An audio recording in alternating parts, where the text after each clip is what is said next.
Mesdames et messieurs, ravi de vous retrouver dans cette édition du Journal Parlé. Bonjour à chacun et à tous.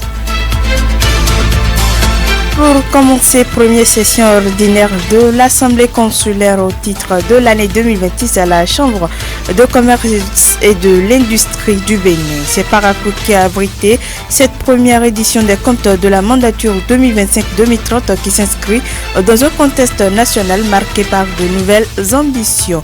Vous aurez plus de précisions tout de suite.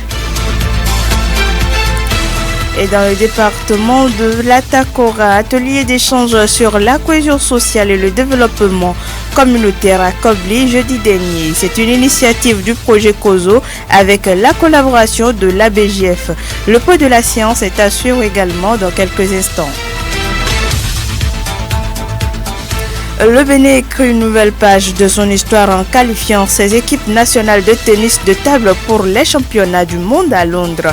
Portés par l'ambition et un solide soutien international, les Guépards et les Amazones rêvent de créer l'exploit face aux grandes nations. Les détails à propos sont à suivre dans le développement. À toutes ces informations viendront s'ajouter d'autres sans occulter en fin d'édition la revue de presse de Lukman Orocheo. Merci de nous préférer pour vous informer. Sota Midi Magazine, le point de l'actualité de la journée sur ta radio. Sota FM, c'est maintenant et tout de suite.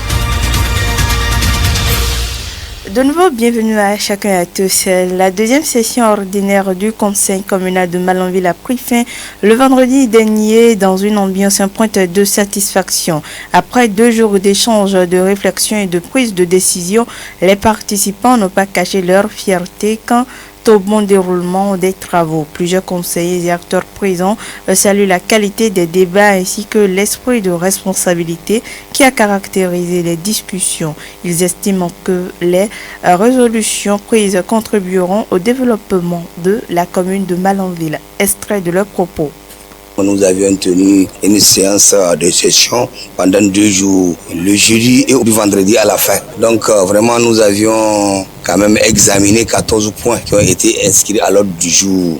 Et tous ont été votés unanimement par le conseil communal de Malanville. Vraiment l'ambiance a été bonne pour vous dire que vraiment pour la première fois il n'y a plus de jonction au niveau de ce vote. Les conseillers ont compris que nous sommes là pour quand même cultiver le développement de notre commune. Et je peux vous rassurer, tous ces points ont été validés à 100%. Ce conseil communal là, c'est un conseil communal uni. Nous avons un bon départ. Il n'y a pas de problème pour dire qu'on va tirer des trucs comme ça. Mais j'ai foi, beaucoup de choses restent à venir. Et que nous prions Allah subhanahu wa ta'ala de nous unir pour mettre au devant des choses le développement de la commune de Malanville. Avec le climat que nous avons au conseil communal, ça m'a ému. Si bien que je me suis rapproché d'un aîné. Il a dit que c'est de ça que nous avons besoin. Au fait, tous les points qui ont été mis sur la table ont été validés sans problème, sans difficulté. Actuellement, il n'y a pas ce conseil-là, ce conseil communal qui n'est pas soucieux du développement de la commune de Malanville. À l'issue de cette hors-session, les participants ont également tenu à adresser un message fort. Ils appellent le père à maintenir la cohésion, le dialogue et l'engagement pour le progrès local.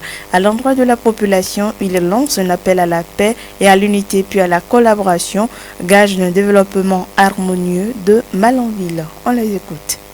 Donc vraiment, je suis en train d'inviter à mes collègues conseillers à la culture de notre développement, le développement de notre chère commune, la commune de Malanville.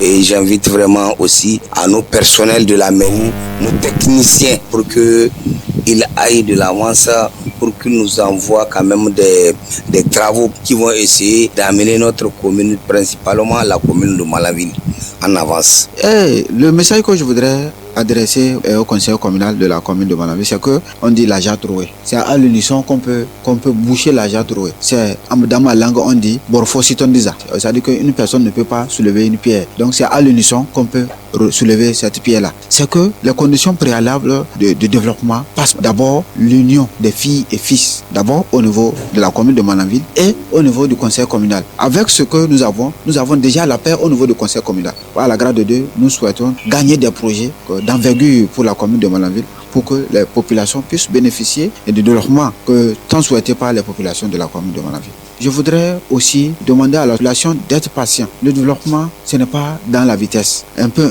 et avec le temps, tout va rentrer dans l'ordre. Direction le département du Borgo où s'est tenue la première session ordinaire de l'Assemblée consulaire de l'année 2026 à la Chambre de commerce et de l'industrie du Bénin. C'est la commune de Parakou qui a servi de cadre le vendredi 24 avril 2026 à l'examen puis à l'arrêté des comptes de l'exercice clos au 31 décembre 2025 ainsi que la présentation des rapports d'activité. Suivez le point de la séance dans cet élément signé Abdoubaki de la radio Dema FM de Parakou. Cette Assemblée générale est la première édition des comptes de la mandature 2025-2030 au titre de l'année 2026. Au cours des travaux, l'examen et l'arrêté des comptes de l'exercice clos au 31 décembre 2025 sont passés au paye fin. Arnold Akakou, président de la Chambre de commerce et d'industrie du Bénin, clarifie. Cette session revêt un caractère tout particulier. À ce titre, elle marque une étape importante dans notre engagement collectif en faveur de la transparence, de la redevabilité et de la performance de notre institution. Notre institution se trouve aujourd'hui à un tournant décisif de son histoire. Cette mandature s'inscrit dans un contexte national marqué par une nouvelle ambition, une nouvelle orientation et une nouvelle exigence impulsée par la vision et le projet de société du nouveau président de la République qui trace une voie claire vers la transformation structurelle de notre économie. Pour la ministre du Commerce et de l'Industrie, l'organisation de cette Assemblée générale à bonne date conformément aux dispositions statutaires régissant la CCIB témoigne du sérieux des organes dirigeants de l'institution consulaire et de la crédibilité des acteurs qui les animent. Ceci dit, elle fait des recommandations aux élus consulaires. Alimatou Shadia Assouma à l'ouverture des travaux. Je voudrais maintenant recommander avec insistance à votre institution et au regard des exigences de gestion qui sont de mise ces dernières années dans notre pays, l'observation sans faille des principes fondamentaux d'une bonne gestion des ressources et de l'orthodontie financière. Je ne doute point de votre capacité à observer cette recommandation.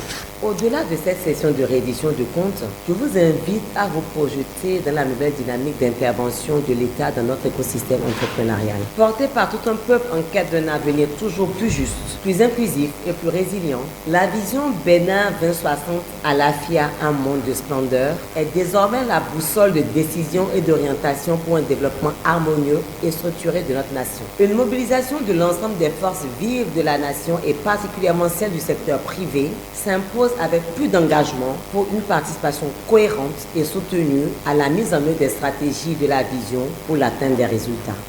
Du Borgo, nous sommes dans le département de l'Atakura où le projet COSO, avec la collaboration de la BJF, a organisé le jeudi 23 avril 2026 un atelier d'échange à Kobli sur la cohésion sociale et le développement communautaire. Les travaux se sont tenus à la salle de délibération de l'hôtel de ville. L'atelier a réuni les autorités communales, les cadres de la mairie et les représentants de la BJF. Jérôme Sambieni de la radio de Tanguieta nous fait le compte rendu. Le thème retenu pour cette séance de sensibilisation est cohésion sociale et développement communautaire, et plus d'une centaine de personnes, en majorité les jeunes, sont venus des 4 arrondissements de la commune de Kobli pour prendre part à cette séance de dialogue de cohésion sociale. C'est le directeur du développement local et de la planification DDLP, Badevou Komla Emile, et le secrétaire exécutif de la mairie, Marcelin Servalou, qui ont tour à tour pris la parole pour souhaiter la bienvenue aux participants et remercier le gouvernement béninois et la Banque mondiale pour cette initiative. Vous n'êtes pas sans savoir que sans la paix, sans le vivre ensemble, on ne peut atteindre aucun développement. Et c'est dans ce cadre que ABGF, ensemble avec le projet de cohésion sociale des régions nord du Golfe de Guinée, organise des dialogues de cohésion sociale à l'endroit de la population de Kobli. La séance qui nous réunit ici est une séance d'importance capitale parce qu'elle a trait à la cohésion sociale dont nous avons besoin vraiment dans nos communautés pour faire effectivement le développement.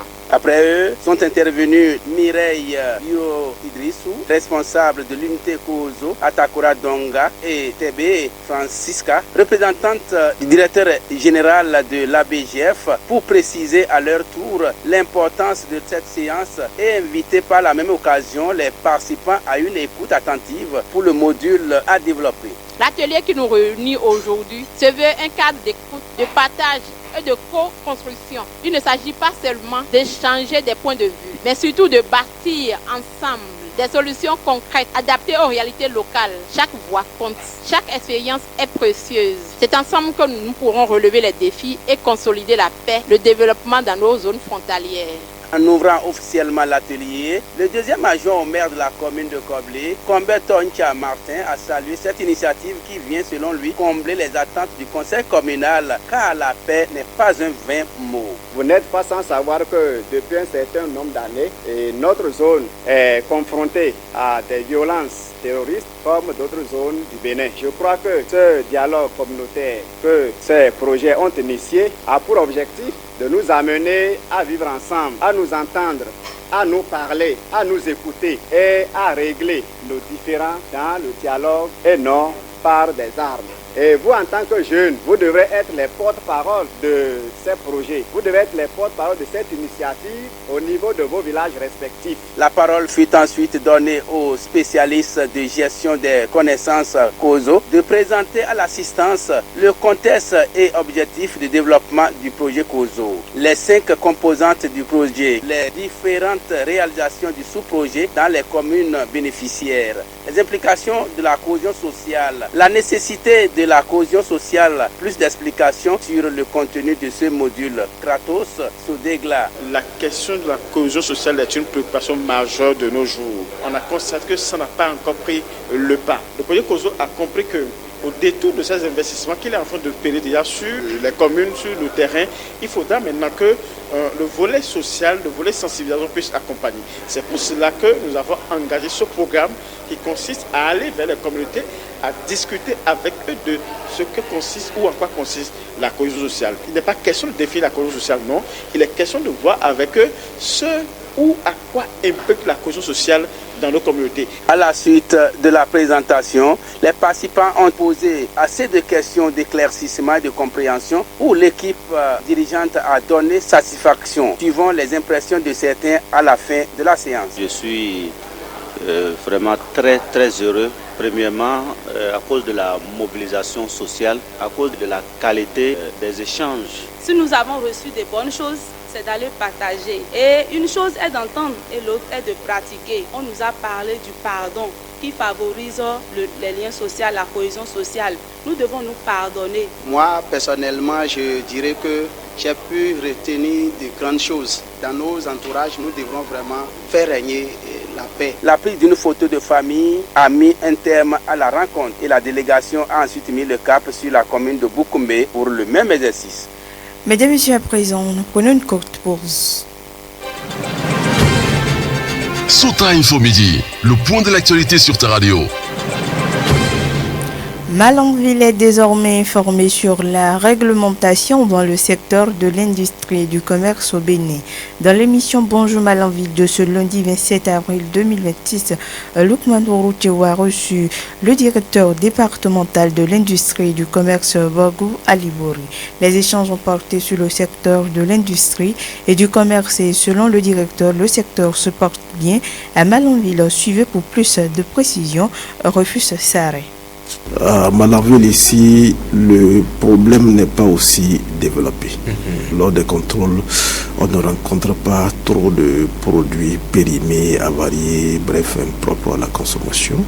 Je crois que la situation est sous contrôle ici à Malanville. La population n'a pas... Vous rassurez? Oui, je rassure. Je voudrais préciser que le secteur de l'industrie regroupe entre autres les scieries, les boulangeries, points de production de pure water, les rizeries, les unités de transformation de lait, de cajou, de soja et autres. Donc ce n'est pas que les grosses usines qui constituent le tissu industriel. Les tourneurs sont des industriels, etc.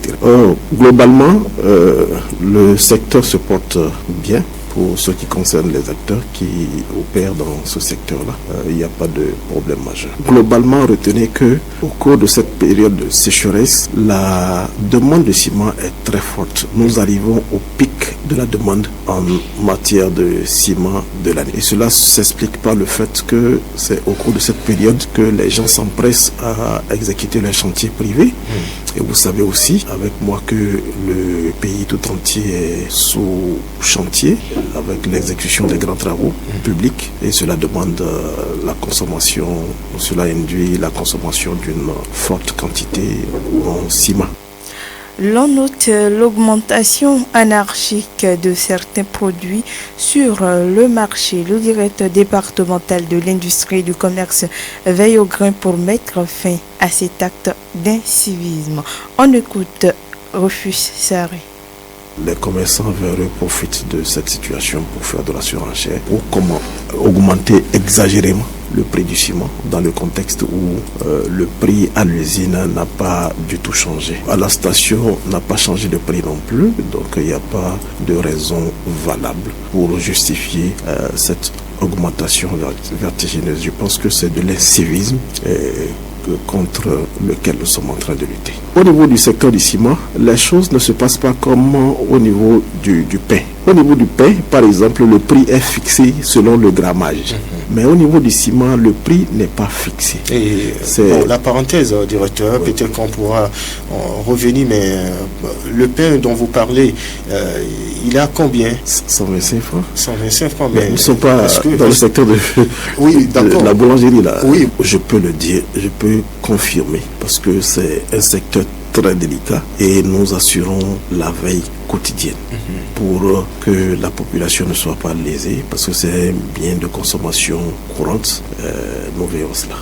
Le prix peut changer loin du centre de production, donc impliquant bien entendu les efforts de déplacement des distributeurs, des livreurs.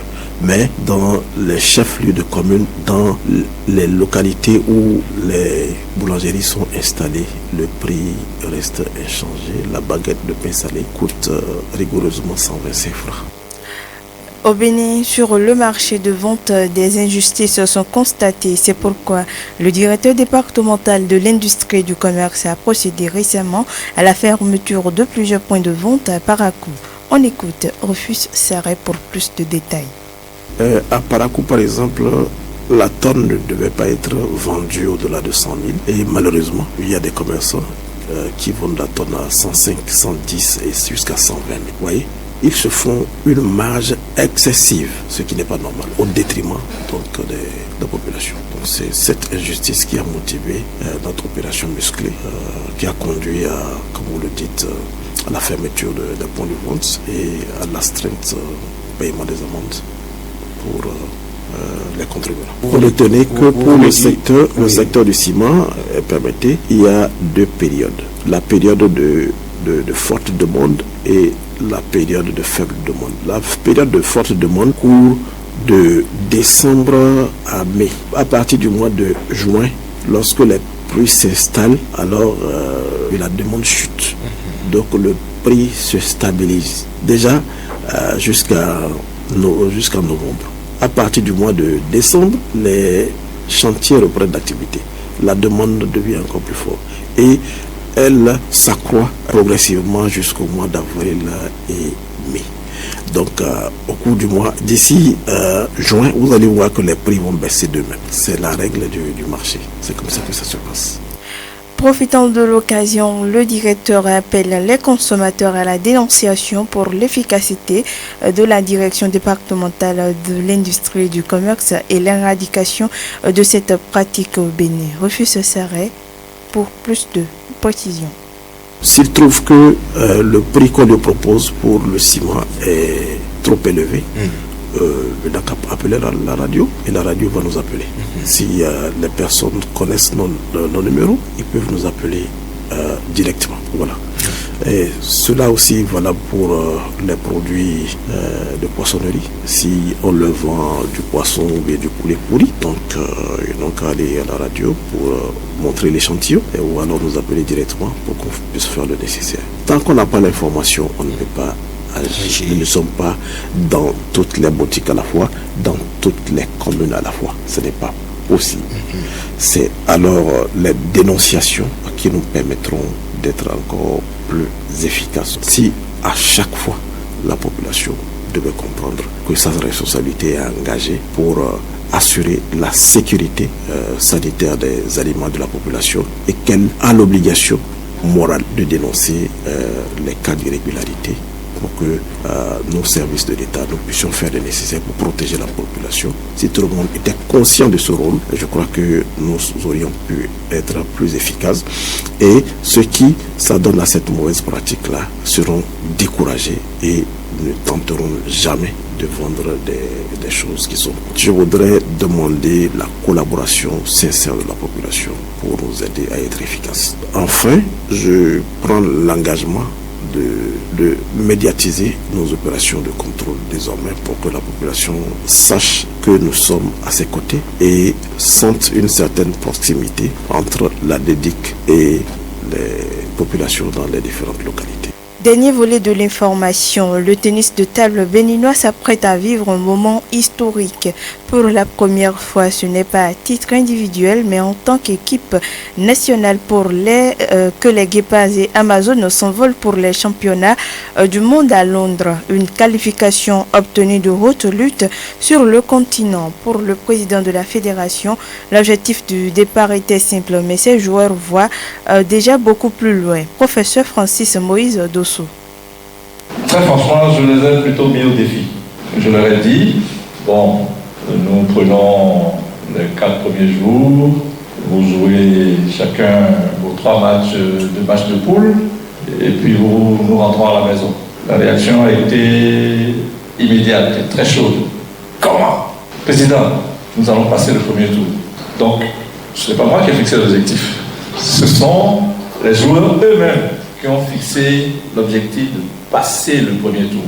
Sur le terrain, la réalité sera de taille. Les hommes devront se défaire de l'Argentine, du Pérou et de la redoutable Roumanie, 16e mondial. Mais Amir Adou, capitaine de l'équipe et champion en titre, ne compte pas faire de la figuration, surtout après avoir reçu une raquette professionnelle de haute technologie des mains du directeur du centre culturel chinois au Bénin.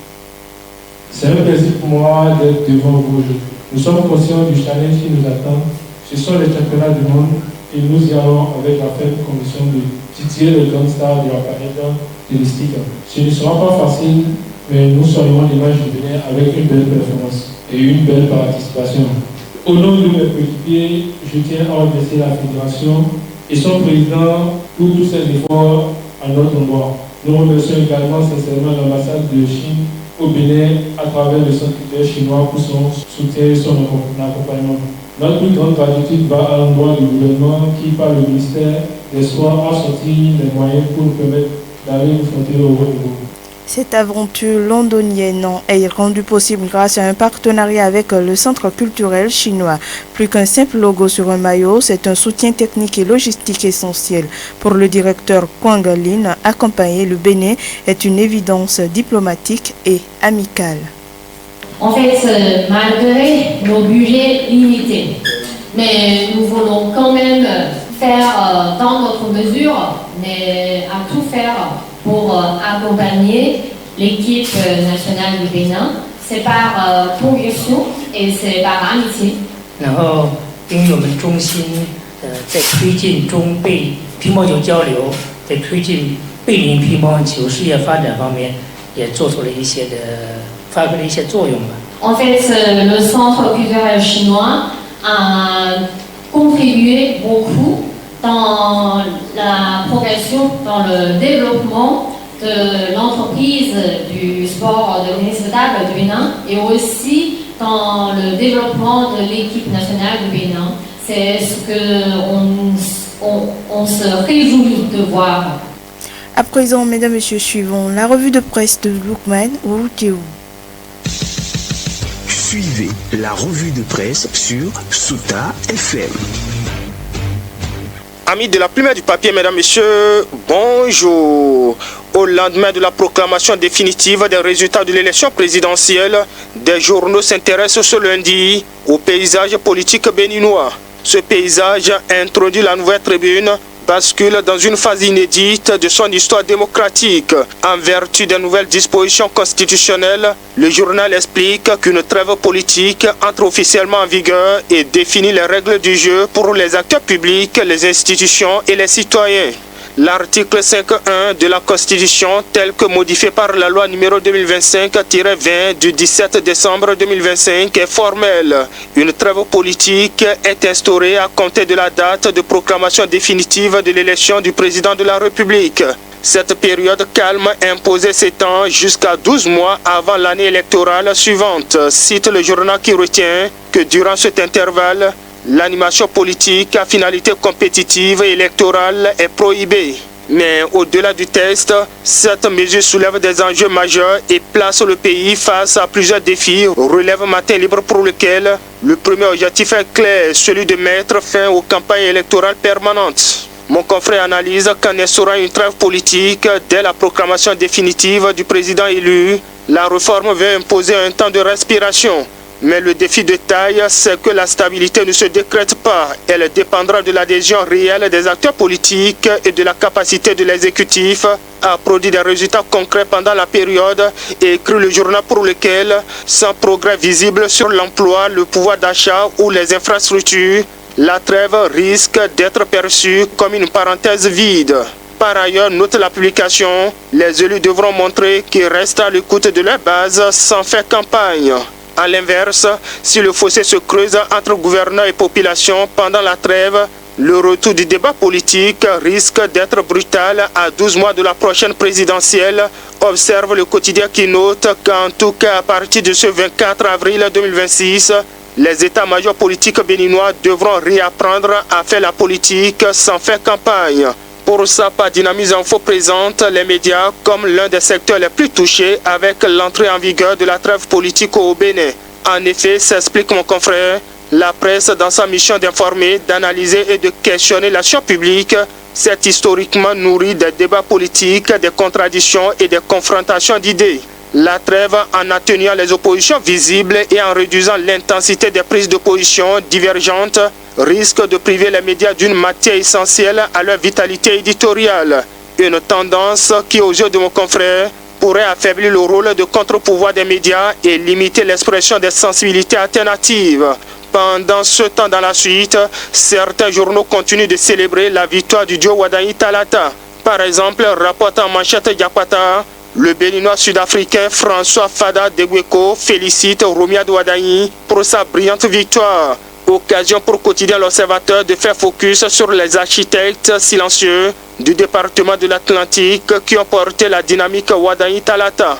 Jean-Major Zanou, Cosma Yao Akonde et Philippe Oussou. Le journal les présente comme les architectes silencieux de la victoire de Romia Wadayi à la présidentielle dans le département de l'Atlantique.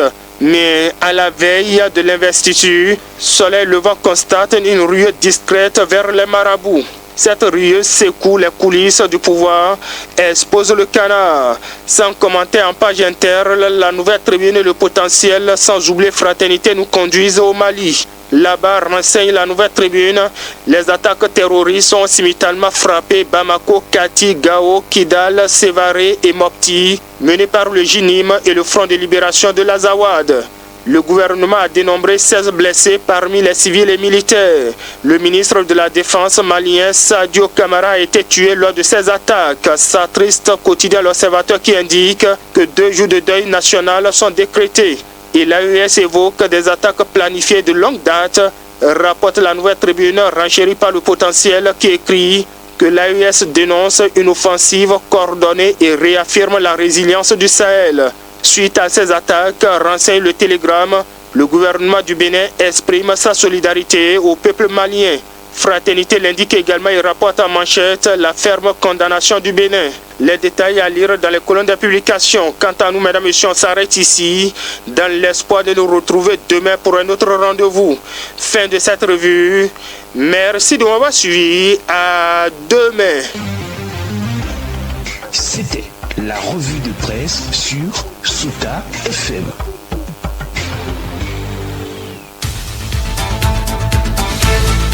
C'est tout pour cette randonnée informative. Mesdames, Messieurs, merci de votre fidélité. Dokas Orisha, je suis à la présentation. Mise en onde Aboubakar Doko. Excellente semaine à chacun et à tous. C'était Sota Midi Magazine.